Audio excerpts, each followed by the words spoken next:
Well, it was 2011 when Roxie Jerde arrived in Sarasota to head up the Community Foundation of Sarasota County. And from the very beginning, the Patterson Foundation and Community Foundation found ways that we could partner and work together.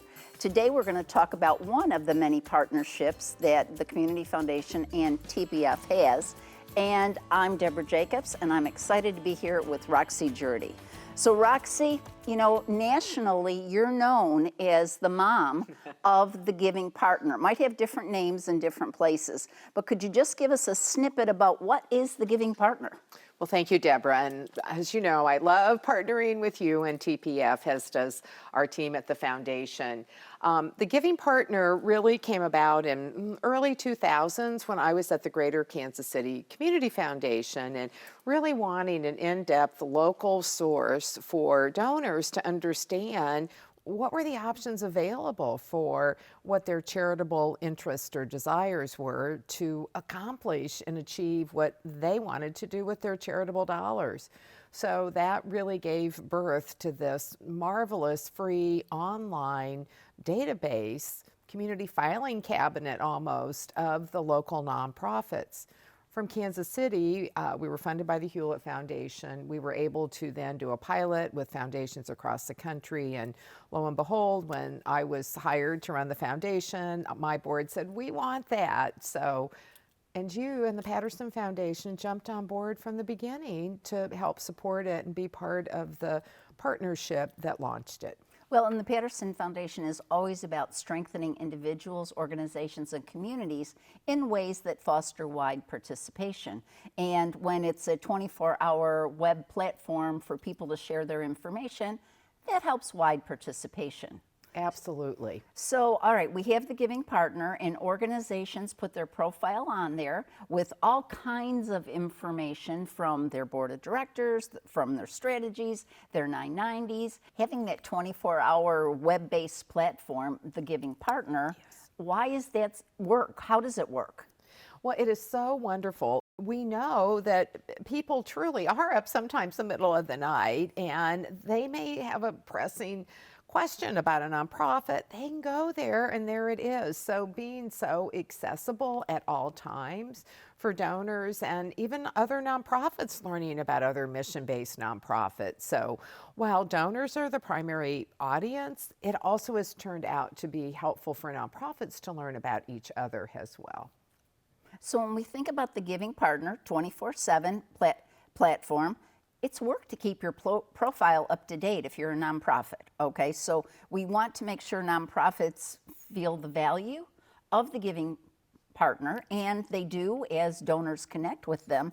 But where did the Giving Challenge come from?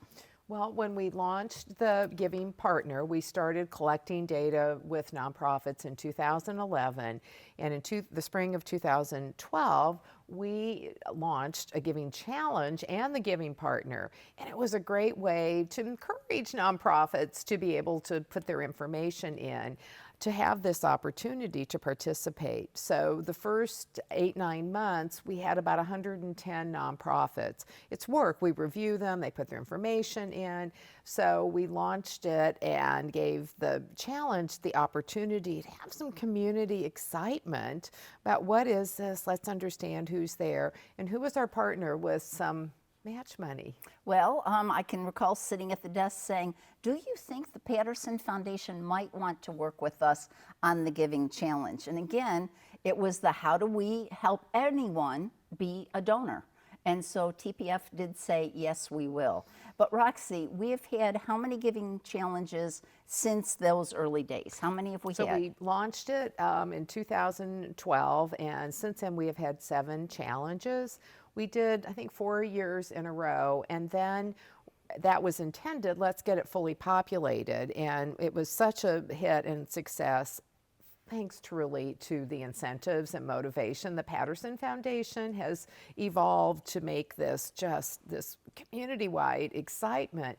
But we realized, you know what, we want our nonprofit partners to really steward those donors that they get in that are new, as well as the current ones that they have, and to sharpen their own online fundraising skills. So we have moved to an every other year sequence of dates. So when we think about the in the early days, there was skepticism about what was this thing and would it really work. And I love how every year there's been learnings. Every year we've learned how to be smarter.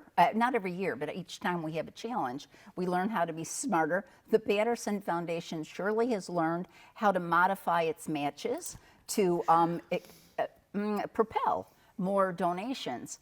But in the world of why is this a strategic thing, the giving challenge? It's not just let's have a party, but it actually helps build nonprofit muscles, right? Absolutely. They have to have a strategy. They need to make a plan and then obviously execute on it.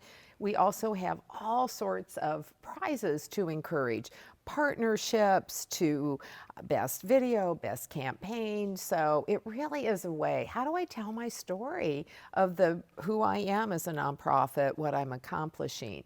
So we've learned that from small, all volunteer to large, sophisticated organizations, they really all have an opportunity to just jump right in. And we really encourage a nonprofit to pick a prize that they might want. Don't go for every one of them. So it might be a business partnership, a nonprofit to nonprofit partnership. But we've learned not only does it help themselves be better on how do I do an online fundraising event, but also how can I have partners and expand beyond that. So we've learned yes, it's 24 hours, but a lot of planning goes into it before that.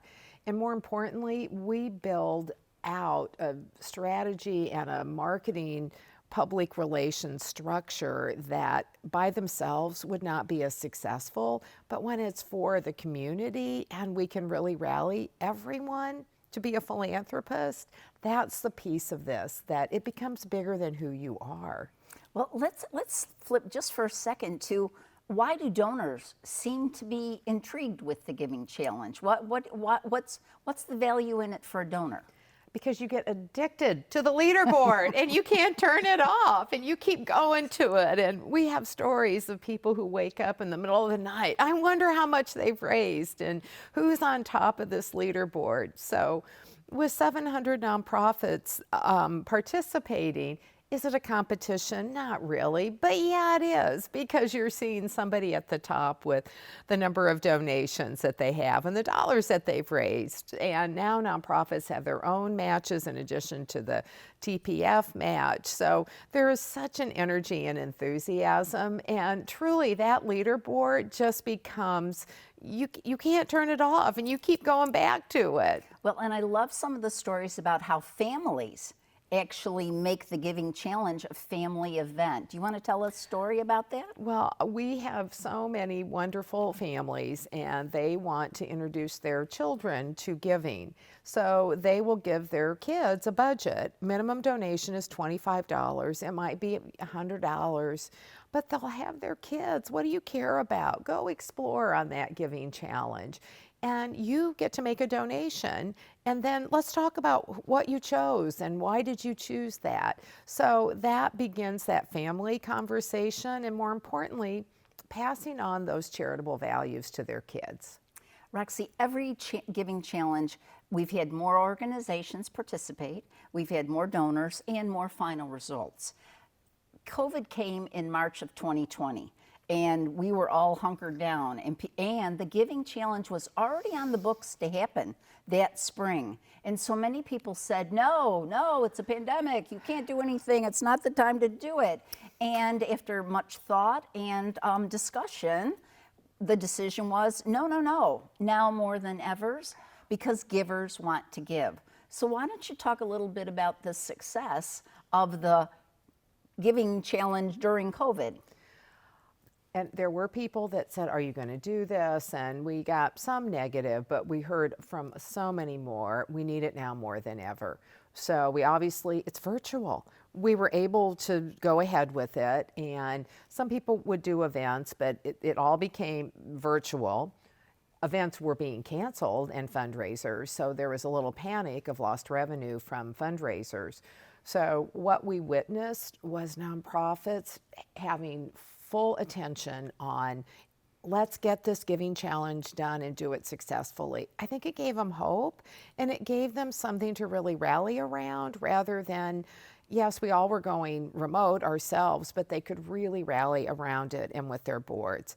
And obviously the results were beyond belief. I know we do our contest with our teams on how much, I don't know if anybody even got close because the results were phenomenal. We raised over 19.1 million. TPF, how many millions with your up to $100 per person per organization? Yeah. So while we were a healthy chunk of that, it really was the community that propelled those dollars forward.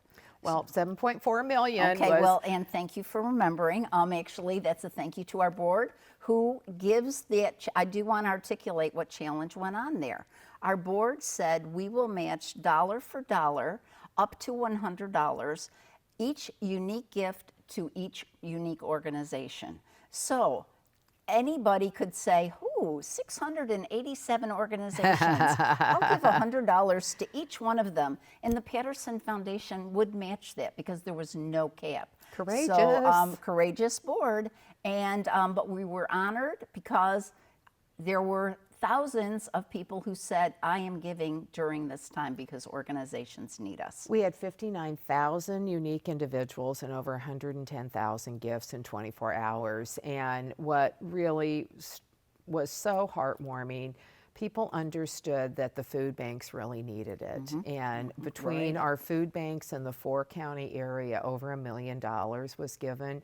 Collectively in previous challenges, maybe 250, 300,000. So that was, people got it, people have to eat, we need to step up and support. So people have their food. And on top of this, we had done Season of Sharing to keep people in homes and reactivated that campaign. People really understood that. We also, we have a phone bank because we get a lot of calls when it kicks off. We haven't had donors call us with, my neighbor introduced me to the nature and outdoors during the pandemic, and I want to honor her. What can I do? So we said the Audubon Society might be something, the Conservation Foundation, and the or stories. Go on the Giving Partner and put in nature and see what comes up. Yes. So donors recognized they wanted to do something sitting at home. So to come together as a community, I think it gave people really this hopefulness that, you know, we're going to take care of each other and we have a way to support our nonprofits that we so desperately need during this time. And with your unrestricted, all these gifts are unrestricted. The day we sent out $19 million out into the community, wow. Made a difference. We know now that really did sustain so many nonprofits through the pandemic. That's right, and thanks to those donors. So there's a giving challenge coming up this year in April 26, 27. So I would like to just share that the Patterson Foundation is again going to do its match 1-to-1 up to $100 for every unique donor to every unique organization. So we're interested to see what happens. We are too. So tune in at noon, go to the givingchallenge.org, and you're going to start watching that clicker go. Watch that leaderboard. It just doesn't stop. And if for some reason you can't sleep, you can make a donation anytime during that 24 hours to propel the organization whose mission speaks to your heart. Thank you. Thank you, Debra. All right.